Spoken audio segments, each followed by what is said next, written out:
All right, today I'm going to be explaining exactly how I'm breaking in a bias for trading every single day, which depicts how I'm trading to the upside or to the downside, or how I know how to flip my overall trading method. Now, I'm be using opening range breakouts. I'll be using what I'm using with VWAP, and of course, how I'm developing my key levels as well. So hopefully we can dive right into that and understand. Now, I do want everyone to know, if you're trying to follow along, this will all be kind of free to use. All the information I'm going to explain here, it'll all be on TradingView. So if you Google TradingView, you can make a free account. Now, if you want to see live data on futures, then you will have to pay for data. I think it's like $7, maybe $8, but I'm just letting you know. You can also get free futures data via your broker, typically, so you don't have to pay if you don't want to use TradingView. So you can do this all on your broker as well. I'm just demonstrating on TradingView because I've used it for so long, and I still use it. So important to know that. So it's important that we know everything that we're going to be looking at and breaking down, and I want you to know how you could follow along as well.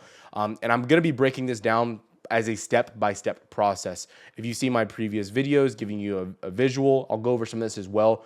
Trade entries, knowing why we do what we do.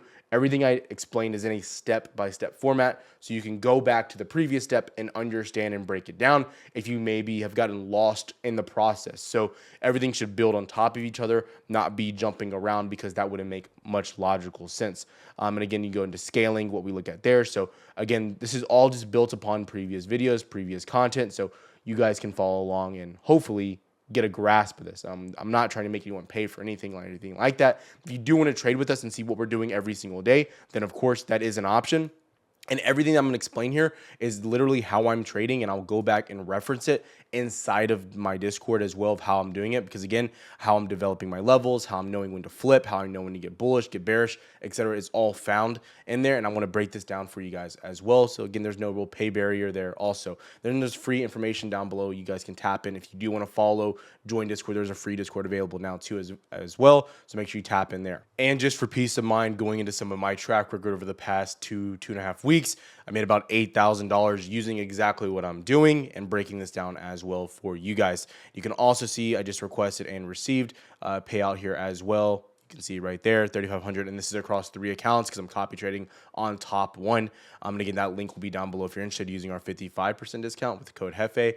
But again, you can see this is all in real time. You can see the date this was requested, everything like that. So it's all there for you. So again, you can see steady overall growth. I did have some red days, but again, you can see slow red day, kind of back to the upside. So again, what's happening there, and then you can see the decrease here is based off of that withdrawal. It's around 3 accounts as well. So let's jump into it. Let's start breaking this down. Now, the first thing I want to say, everything starts with developing your trade plan. And when you're on this channel, something you're going to constantly see is me repeating a lot of the same things. Now, I don't repeat the same things to sound like a broken record, but you need to understand, if you're going to be developing a strategy, if you're going to be developing a plan, things should be repeatable. You should be doing these same things day in and day out. If you look at professional athletes, you look at professionals in the business field, you look at professionals in real estate, whatever it may be, they're doing the same thing over and over and over. Success isn't something that's changing, in my opinion, every day. It's something that's a repeatable process time and time again, and something that you've mastered in your craft.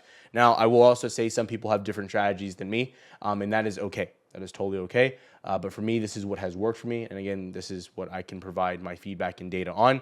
And again, when I go back into something like Discord, show profits of not just myself, but other traders, they're trading the similar way as I am. So again, I just teach what I know, and this is what I know. So again, what it starts with at all points in time is market analysis and understanding what's happening there. And then as we step from that, we go more in towards identifying our key levels. So what does this really mean about identifying our levels and developing this plan of making a bias? So again, and I get this question a lot of, how am I developing my levels? How am I spotting out where do I get in, where do I get out, what level is significant, what level is not? Now, something I'll say time and time again is a top-down approach. Let me get rid of all the indicators, and I'll talk about these here in a second. But you always want to stop with a top-down approach. And what does that mean? Start from a higher time frame, like the weekly, daily, 4-hour, and then work your way down. Now, I will say 9 out of 10 times, all of my key levels are developed from at least 4-hour time frame to the daily time frame. 9 out of 10 times, okay? If you're trading intraday scalping and you're in a range, then you might use some intraday levels, but those won't remain.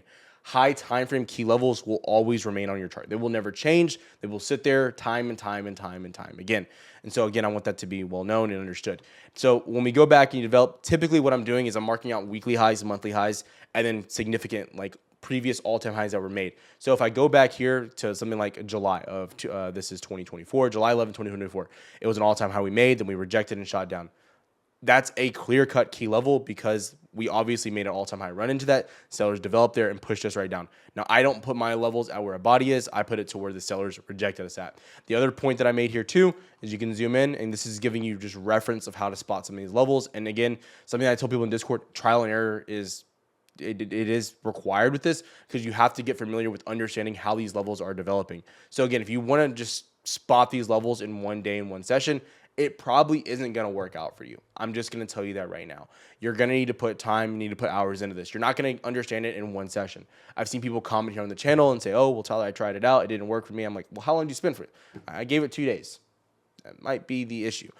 So again, so you can understand what's happening. So again, level there, and you shot up, you rejected here, and then you shot back down. So I made a level there as well, level here, which rejected there as well.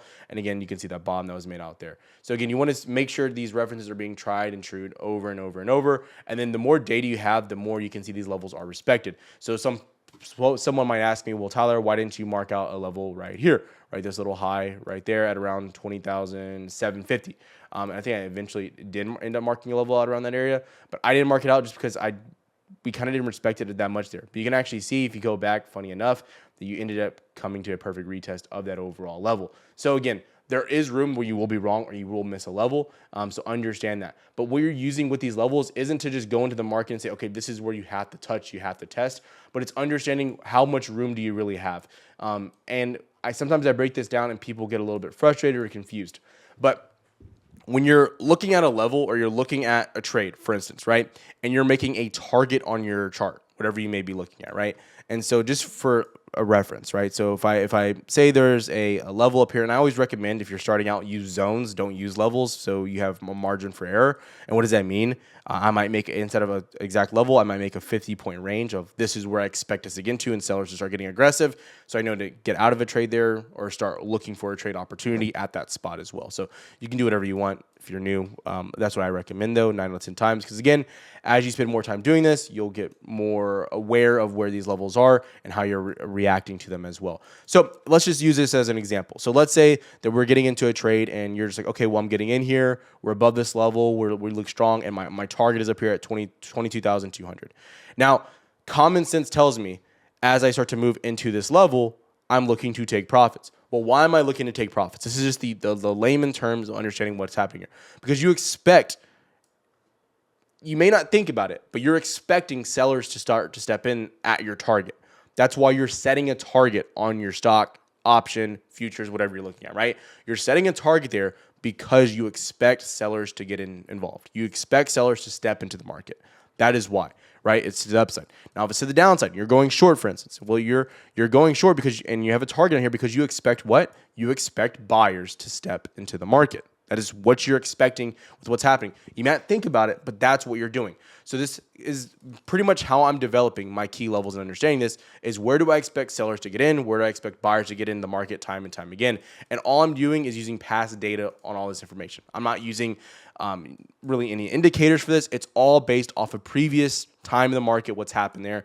That is all I'm doing. This works very well with stocks, anything along those lines. And again, it's what I'm using every single day. And what I would want to do is give you an example of why I'm developing these levels, right? I don't want to do a full breakdown of key levels in this video. I want to understand the process of what's going into effect and why you're looking at it, right? So I'm going to use a 22nd. I wasn't available in Discord on the 23rd. Had some more stuff going on. It's been hectic last week at school for my kids. So again, NASDAQ is looking pretty tough here overnight. Again, if we get under 20, let me get rid of that a little. If we get under 20, sorry, little things in the way, 21.1, we could start seeing 21,000 flat, 20,900, and 20,735, which is the 200 SMA quick. So that's what I'm looking for. If we remount 21.25, I'm looking for longs.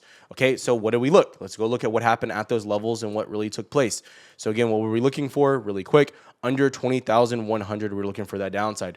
Well, let's really understand what kind of starts to take place at these levels and it's taking place there, right? So what I'm going to do really quick, and I'm just going to mark out why. So again, we had a zone here, and so I was really clear about I didn't want to go short in this range, and I really didn't want to trade because you had so much action back and forth. And if you zoom out to past time in this range, you can see we had a lot of wicks previously. So I was just like, there's no real key level. It's like just a zone where we've kind of been flipping and not really getting clear action through there. So I wanted to really wait for that level to break. So what I was doing is I just marked out my previous low, which was right here, which wasn't a long-term key level, which was a previous low we made. And so we started to flip that level. I was looking for a quick downside into my already known major key levels. And so what happens? You get below it, you get a wick here on the 1 hour, you never hold, never hold, never hold. You eventually break. And look what happens. Look how fast you move down into your levels. And let me bring up the 200 SMA, which is, I recommend having this on your chart, the daily 200 SMA. You come right down to it and you find buyers right off that spot. Again, so just showing you why this is in my mind, what's taking place and why I'm developing and why I'm looking at these levels overall. Okay, so key levels, in my opinion, are the foundation of understanding these types of things and understanding and having an overall idea of where you're going intraday and developing throughout the day. Because if you go into the market with nothing on your chart and you're just like, okay, well, this looks bullish, this looks bearish, we don't really know where your targets are. And I kind of have to know where I think we're gonna go before I can do anything, right? That doesn't make any sense. If we only have 100 points of upside, like, can I really be that bullish? Is my bias really that bullish? Or do I wait till we break over that level to really get bullish and develop a very bullish bias of what's happening there? Okay. Our next thing after identifying key levels, really quick, we go down into what's happening with assessing buyer and seller reactions, which is what I was talking about. Everything that we're doing is based off of previous reactions, right? It's based off of previous levels, previous data, and then we go into more what's happened with the reactions at those levels, right? So I'm never going into the market with an idea of like, okay, we're gonna hit this spot, we're gonna do this. I'm always going into the idea of, okay, I'm gonna wait until we get to that level and then see how we respond. And that's something that's very, very key. And so if I go to something like, again, the 2100 level right here that we were looking at, that previous low right there, I'm looking at how we're reacting. You go like to the 15-minute too, and you can see you get one breakdown here. This is pre-market, so it doesn't even matter. But again, you can see during market hours, we're just bouncing off that level. And then once you really lose it, you break, you retest, and then you shoot straight down. The reaction gives you everything you need to know, right? So even if you didn't want to, even if you missed the opportunity of going, directly short off that retest, I mean, what I'd be looking at and doing is going short off that break of that low of 21,052, right? Which is right there, the low you previously made right there. So you break up, break down, break that, and you shoot straight down to 21,000. So you do your next level again and again and again. And so it's based off of those reactions of what you're seeing. And then another thing you can see here is that you have that chop zone we mentioned. You break down, kind of get under, you get under again. You never really make a higher high. Higher highs, higher lows are very key as well. Again, another reaction here is a key level here at 21,327, which again, I always like to reference Discord so you guys can see the track record of why I had these levels there. So again, if I go back in here, this is 520, I'll go into the date so you can see. But again, if we look right here, this is the 22nd. So again, this level stayed true for the next 2 to 3 days, right? Again, you can see the dates, the times that I've marked these out. So looking for a move down into 21,327, then 21,205. That's what I'm looking for, right? So again, reject, reject, reject. Reactions, reactions, reactions. Reactions will tell you everything you need to know, right? So it's hard for me to get bullish if we're staying below that level of understanding what we're looking for. Now, the next important part to understand is, well, what's our next level after those breakouts, right? So if we get a good reaction here where actually we see buyers start to step in, well, then you get to this point of, okay, well, this is heating up, right? And so what happens? You break, retest, you're looking for that break and continuation. We have 200 points of upside. That's enough of a margin to start looking for, okay, this is a bullish viewpoint. Now, we also know, going back on previous data, what's happened. Almost every time that we broke and mounted that level, we've gotten a push into 21,530, right? Only one time did we get a false breakout. So if this was a false breakout, back to the downside. And again, it was in the pre-market. So again, wouldn't have even traded it. Broke here, got above, pushed up. Pushed back down, broke above, pushed up. Broke down, broke back above, pushed up. And so again, we just know, statistically speaking, we're putting ourselves in a good opportunity. And that's the only thing that we can really do here, is always try to put ourselves in the best position. I'm never going to tell you this is 100%, this has to work, anything like that, but it's a statistics game for me. How we react at these levels and how many times have we had success at that point as well. And that's why it's so important for me to identify and understand what's happening there time and time again. So again, we evaluate what's happening there as well. Going to our next one are the reactions from those levels, which we just kind of talked about, of taking place. Now, again, if you're more of a scalper, intraday in and out, want to make $200-300 back and forth, again, the reactions are your best friends. And another thing that you can do here is, again, you develop these levels, understand why and what you're looking at. Again, they're in Discord. I post them on Twitter sometimes too. Those links are down below. But again, you can go in and you can just know that even if I want to just set orders right here, maybe I have like a 20-point stop loss, right? Let's just set 20 points. I know that we've historically been getting great moves back to the downside there. Just a reactionary back and forth to the downside. This is a 15-minute chart, and you can see on the 15-minute, we're getting 50-point candles back to the downside time and time and time again. So again, even if you want to take those quick reactions, right, you're not really waiting for confirmation necessary, but you want to get into those trades quick, make your money get out. A lot of traders do this as well. So it's understanding the point of where you can get aggressive, where you don't need to get aggressive just yet. So if we've gotten a reaction there, like to the downside, you can see we understand we maintain the trading bias of we still look bearish, right? Now, if we want to get bullish over that level and we're getting a negative reaction, then again, we have to go back to adjusting our bias of, okay, we can't really get bullish yet. So some days I might come into the market and I might say, okay, well, you know what? I'm looking at this for the breakout above 21,327 at market open. But if we don't break above that, then obviously I can't maintain that bias of expecting that. So it's okay to come into the market with an expectation of, I think we're going to get that breakout based off of news, fundamentals, whatever it may be. But there's a difference between having an expectation and trading off of that expectation. You can only start taking those trades when you start breaking and mounting those big levels. That's the very important part. It's okay to have expectations, thoughts, whatever you want to happen, but you can't start taking action off of thoughts and what you want to happen. Does that make sense? You want to start taking action off of actual reactions of what you're getting. And again, it's okay to have that, but you have to go back and understand what you're doing, modifying, adjusting, and what's happening with that bias. And this will develop over the course of the trading day as well. So it's important to realize you can get a good breakout early on in the day, and you can reject and then shoot all the way back down. So this was a great example on Wednesday of this past week. And again, you're going to notice I always use cases of the previous week of how I was trading. I think it's just the best example. It's more in real time. And then people from Discord can also come back and be like, oh, well, this is why Tyler was doing that if I didn't understand, right? And so what you can see here is you wanted to hold that level, obviously, of 21,327, which you got below for a little bit, but you remounted and you shot back up. So, again, you can see that action there. But what happens here? You get news throughout the day. I think this was a bond auction day, and you break down below, you reject that level, and you kind of just stay bearish for the rest of the day, right? So it's important to understand what's happening, and then understanding as well of, okay, I can't get bullish until we break back above that level of understanding that bias as well. If you got anything out of this, I appreciate you. The link for Discord, all my education is down below as well. We have a lot of free content down there as well. If you're interested, have a good one, traders. I'll see you next week.